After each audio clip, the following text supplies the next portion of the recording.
Section 22 of Frankenstein. This recording is in the public domain. Frankenstein, or the Modern Prometheus, by Mary Shelley. Section 22. Chapter 20. I sat one evening in my laboratory. The sun had set, and the moon was just rising from the sea. I had not sufficient light for my employment, and I remained idle, in a pause of consideration of whether I should leave my labour for the night, or hasten its conclusion by an unremitting attention. As I sat, a train of reflection occurred to me, which led me to consider the effects of what I was now doing. 3 years before, I was engaged in the same manner, and had created a fiend whose unparalleled barbarity had desolated my heart, and filled it forever with the bitterest remorse. I was now about to form another being, of whose dispositions I was alike ignorant. She might become 10,000 times more malignant than her mate, and delight, for its own sake, in murder and wretchedness. He had sworn to quit the neighbourhood of man and hide himself in deserts, but she had not, and she, who in all probability was to become a thinking and reasoning animal, might refuse to comply with a compact made before her creation. They might even hate each other. The creature who already lived loathed his own deformity, and might he not conceive a greater abhorrence for it when it came before his eyes in the female form? She also might turn with disgust from him to the superior beauty of man. She might quit him, and he be again alone, exasperated by the fresh provocation of being deserted by one of his own species.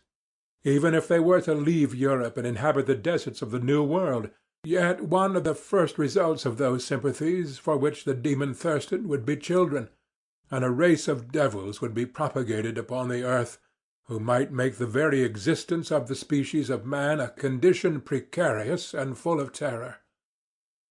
Had I right, for my own benefit, to inflict this curse upon everlasting generations? I had before been moved by the sophisms of the being I had created. I had been struck senseless by his fiendish threats. But now, for the first time, the wickedness of my promise burst upon me. I shuddered to think that future ages might curse me as their pest, whose selfishness had not hesitated to buy its own peace at the price, perhaps, of the existence of the whole human race. I trembled, and my heart filled within me, when, on looking up, I saw by the light of the moon the demon at the casement. A ghastly grin wrinkled his lips as he gazed on me, where I sat fulfilling the task which he had allotted to me. Yes, he had followed me in my travels. He had loitered in forests, hid himself in caves, or taken refuge in wide and desert heaths, and he now came to mark my progress and claim the fulfilment of my promise. As I looked on him, his countenance expressed the utmost extent of malice and treachery. I thought with a sensation of madness on my promise of creating another like to him, and trembling with passion, tore to pieces the thing on which I was engaged. The wretch saw me destroy the creature on whose future existence he depended for happiness, and with a howl of devilish despair and revenge withdrew. I left the room, and locking the door, made a solemn vow in my own heart never to resume my labours, and then, with trembling steps, I sought my own apartment. I was alone. None was near me to dissipate the gloom and relieve me from the sickening oppression of the most terrible reveries. Several hours passed, and I remained near my window gazing on the sea. It was almost motionless, for the winds were hushed, and all nature reposed under the eye of the quiet moon. A few fishing vessels alone specked the water, and now and then the gentle breeze wafted the sound of voices as the fishermen called to one another. I felt the silence, although I was hardly conscious of its extreme profundity, until my ear was suddenly arrested by the paddling of oars near the shore, and a person landed close to my house. In a few minutes after, I heard the creaking of my door, as if some one endeavoured to open it softly. I trembled from head to foot. I felt a presentiment of who it was, and wished to rouse one of the presents who dwelt in a cottage not far from mine. But I was overcome by the sensation of helplessness, so often felt in frightful dreams when you in vain endeavour to fly from an impending danger, and was rooted to the spot. Presently I heard the sound of footsteps along the passage. The door opened, and the wretch whom I dreaded appeared. Shutting the door, he approached me and said, in a smothered voice, "You have destroyed the work which you began. What is it that you intend? Do you dare to break your promise? I have endured toil and misery. I left Switzerland with you. I crept along the shores of the Rhine, among its willow islands, and over the summits of its hills. I have dwelt many months in the heaths of England and among the deserts of Scotland. I have endured incalculable fatigue and cold and hunger. Do you dare destroy my hopes?" "Begone! I do break my promise. Never will I create another like yourself, equal in deformity and wickedness." "Slave, I before reasoned with you, but you have proved yourself unworthy of my condescension. Remember that I have power. You believe yourself miserable, but I can make you so wretched that the light of day will be hateful to you. You are my creator, but I am your master. Obey!" "The hour of my irresolution is past, and the period of your power is arrived. Your threats cannot move me to do an act of wickedness, but they confirm me in a determination of not creating you a companion in vice. Shall I, in cool blood, set loose upon the earth a demon whose delight is in death and wretchedness? Begone! I am firm, and your words will only exasperate my rage." The monster saw my determination in my face, and gnashed his teeth in the impotence of anger. "Shall each man," cried he, "find a wife for his bosom, and each beast have his mate, and I be alone? I had feelings of affection, and they were requited by detestation and scorn. Man, you may hate, but beware. Your hours will pass in dread and misery, and soon the bolt will fall which must ravish from you your happiness forever. Are you to be happy, while I grovel in the intensity of my wretchedness? You can blast my other passions, but revenge remains. Revenge henceforth dearer than light or food. I may die, but first you, my tyrant and tormentor, shall curse the sun that gazes on your misery. Beware, for I am fearless and therefore powerful. I will watch with the wiliness of a snake, that I may sting with its venom. Man, you shall repent of the injuries you inflict." "Devil, cease, and do not poison the air with these sounds of malice. I have declared my resolution to you, and I am no coward to bend beneath words. Leave me. I am inexorable." "It is well. I go, but remember, I shall be with you on your wedding night." I started forward and exclaimed, "Villain! Before you sign my death warrant, be sure that you are yourself safe." I would have seized him, but he eluded me, and quitted the house with precipitation. In a few moments I saw him in his boat, which shot across the waters with an arrowy swiftness, and was soon lost amidst the waves. All was again silent, but his words rang in my ears. I burned with rage to pursue the murderer of my peace and precipitate him into the ocean. I walked up and down my room hastily and perturbed, while my imagination conjured up 1,000 images to torment and sting me. Why had I not followed him and closed with him in mortal strife? But I had suffered him to depart, and he had directed his course towards the mainland. I shuddered to think who might be the next victim sacrificed to his insatiate revenge. And then I thought again of his words. I will be with you on your wedding night. That, then, was the period fixed for the fulfilment of my destiny. And that hour I should die, and at once satisfy and extinguish his malice. The prospect did not move me to fear. Yet, when I thought of my beloved Elizabeth, of her tears and endless sorrow, when she should find her lover so barbarously snatched from her, tears, the first I had shed for many months, streamed from my eyes, and I resolved not to fall before my enemy without a bitter struggle. The night passed away, and the sun rose from the ocean. My feelings became calmer, if it may be called calmness, when the violence of rage sinks into the depths of despair. I left the house, the horrid scene of the last night's contention, and walked on the beach of the sea, which I almost regarded as an insuperable barrier between me and my fellow creatures.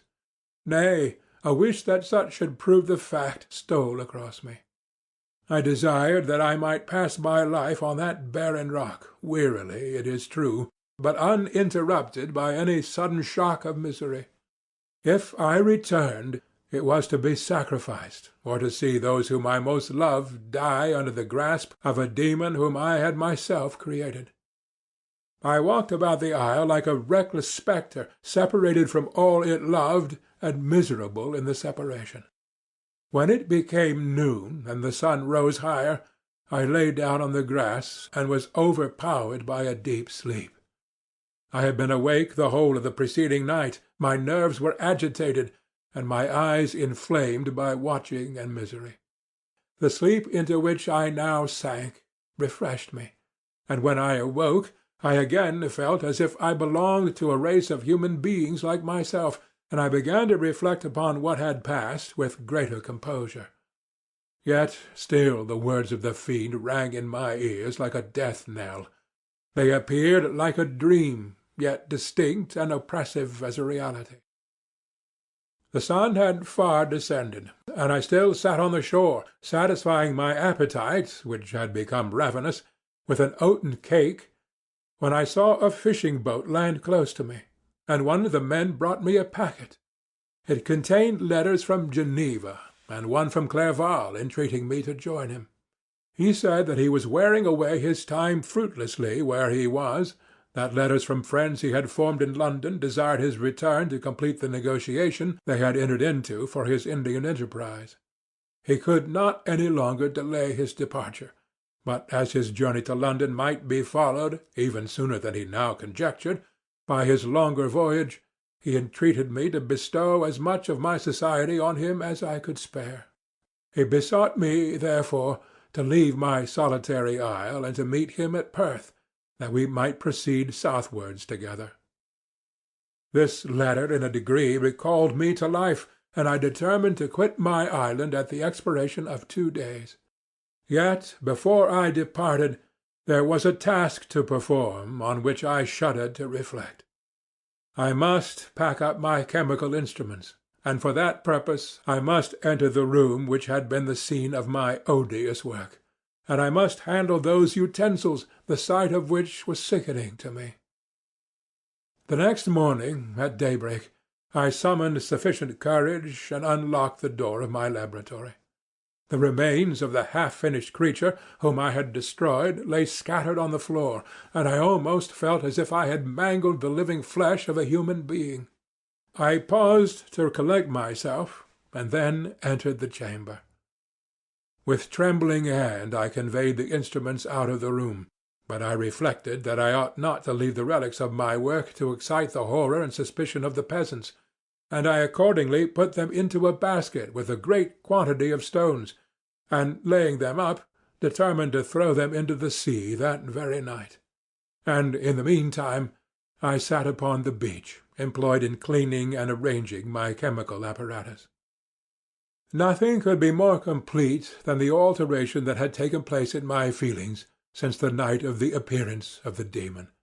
I had before regarded my promise with a gloomy despair as a thing that, with whatever consequences, must be fulfilled. But I now felt as if a film had been taken from before my eyes, and that I for the first time saw clearly. The idea of renewing my labours did not for one instant occur to me.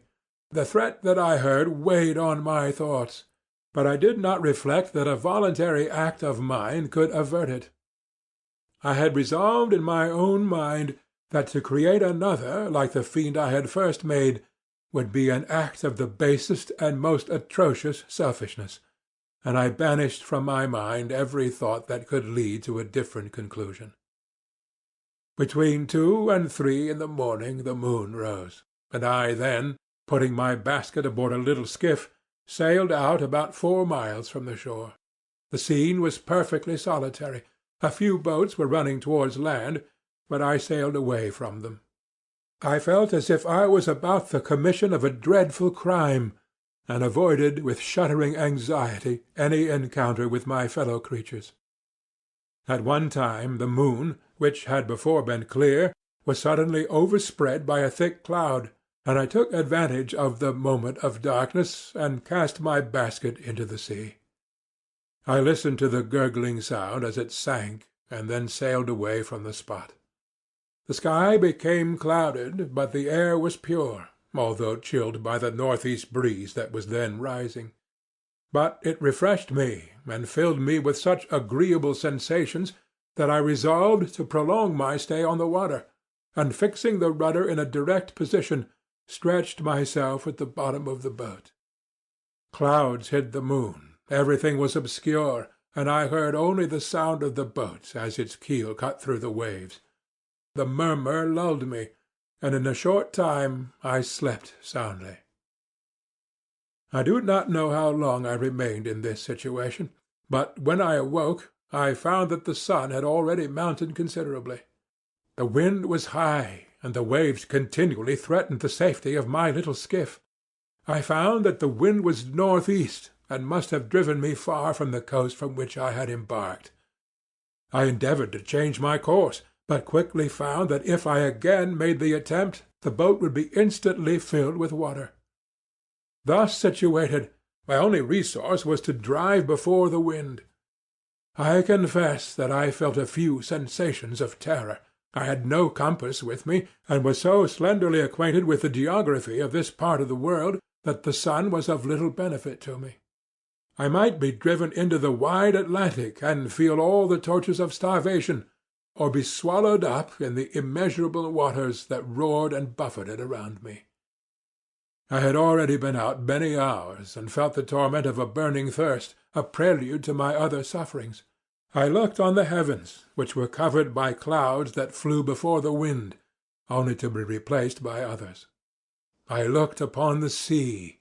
It was to be my grave. "Fiend!" I exclaimed, "your task is already fulfilled." I thought of Elizabeth, of my father, and of Clerval, all left behind, on whom the monster might satisfy his sanguinary and merciless passions. This idea plunged me into a reverie so despairing and frightful that even now, when the scene is on the point of closing before me for ever, I shudder to reflect on it. Some hours passed thus, but by degrees, as the sun declined towards the horizon, the wind died away into a gentle breeze, and the sea became free from breakers. But these gave place to a heavy swell. I felt sick and hardly able to hold the rudder, when suddenly I saw a line of high land towards the south.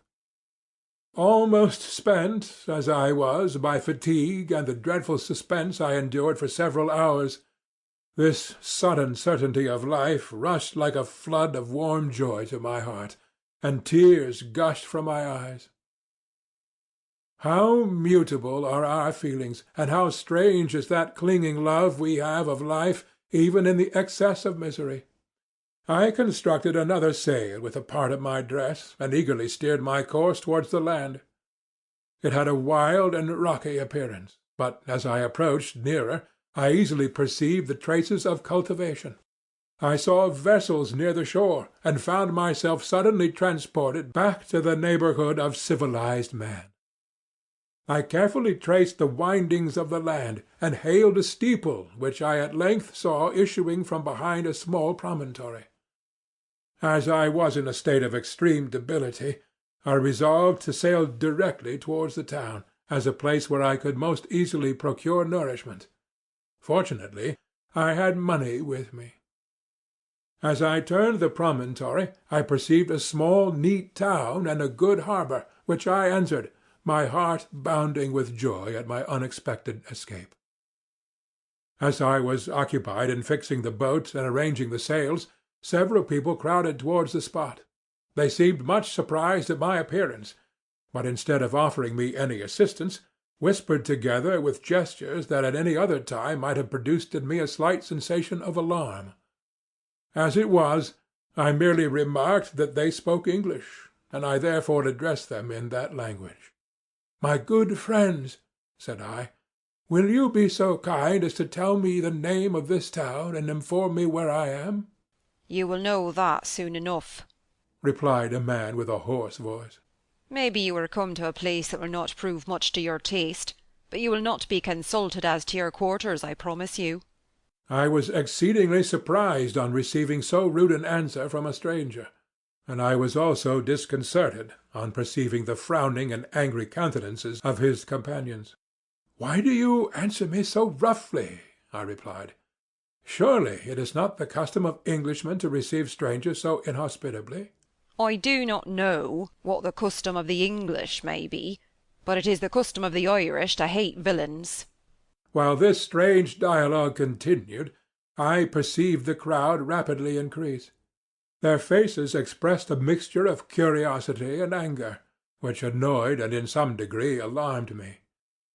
I inquired the way to the inn, but no one replied.